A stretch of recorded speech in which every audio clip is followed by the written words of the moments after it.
Let's go! Tennessee! What happened versus South Carolina? Today we're going to talk about what to make of this bludgeoning from a middling Gamecocks team. But this right here was just interesting. This was a direct snap, so you know it's going to be a handoff. You know it's not going to be a throw. Look at all this space right here. And this, oh man, this is going to get Coach 30'd so hard. Good. We're playing two-hand touch now. But for real, like, I don't think we've seen a collapse quite like this since 2020 Florida.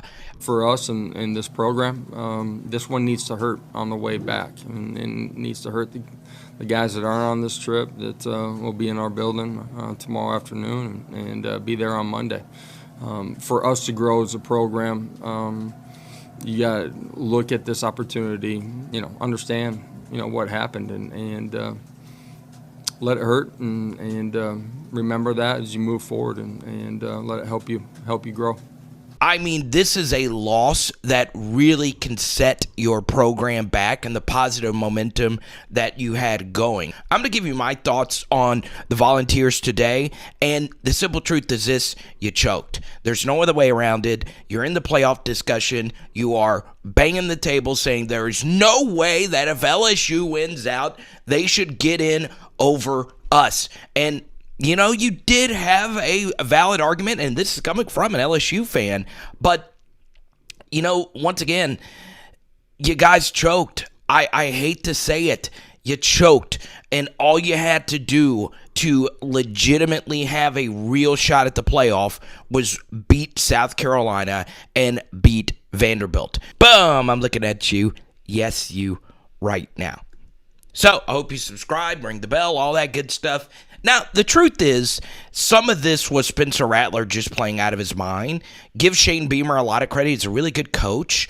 And the Gamecocks just offensively just haven't really been that great. And even though he could have hit that underneath route, look at where Rattler put this ball, okay? Back shoulder to where only his guy could get it at a high point. It's just unbelievable. So, some of this is just bad luck. Winning on the road in the SEC is very difficult. We saw a lot of road teams actually struggle, including the great Georgia Bulldogs. Georgia was actually the first team to win true back-to-back road games since 2019.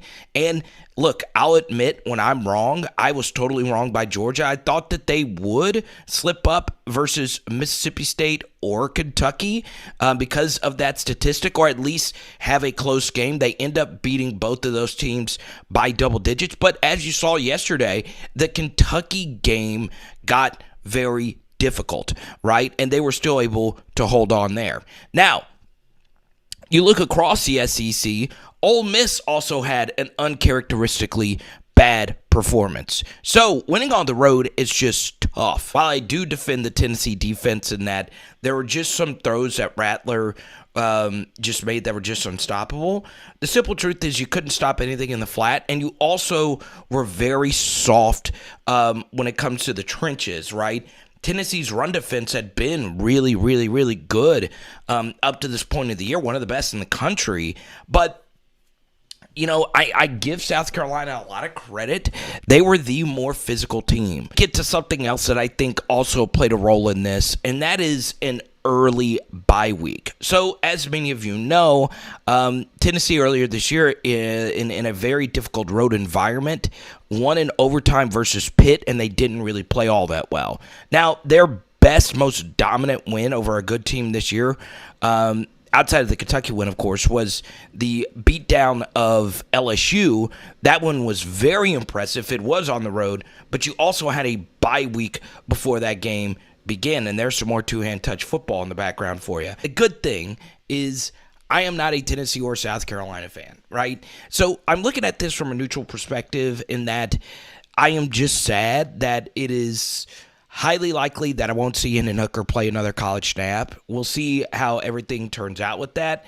But he was phenomenal yet again for Tennessee. It wasn't their absolute sharpest, but they averaged 6.5 yards per play, and they had to keep up with an offense that was looking like the 2019 LSU Tigers on the other sideline wearing maroon. So Tennessee's offense was fine. There's nothing that you really need to change about that. But there is a growing sentiment if Tim Banks is actually the guy at defensive coordinator for the Vols. Let me know what you guys think. Because, look, I know Tennessee fans, or a knee-jerk reaction would be, we absolutely need to fire Coach Banks. But that is not the Banks that I feel deserves the most blame for this. That would actually be Jeremy Banks, who just did not play today. Now, I don't know if there was an injury designation. There is a lot of rumors as to what exactly happened. Potential skirmish. We don't know. But, you know, I saw a media member, Wes Rucker, bring up that Banks has never been brought out to the media, even though he is a very experienced, like, 4th or 5th year player. And he's never made one media appearance. That does seem a little sketch to me. And, yeah, I mean, that was your leader. That was your solid defensive linebacker. That was your stopper. And, you know, he's what it looks like to be a very healthy scratch when you're in the middle of a playoff race. So I am pretty sure Josh Heupel would not have sat Banks out unless it was something really crazy that happened. But your best ability is your availability, and no matter what, Jeremy Banks, his reputation is forever tarnished.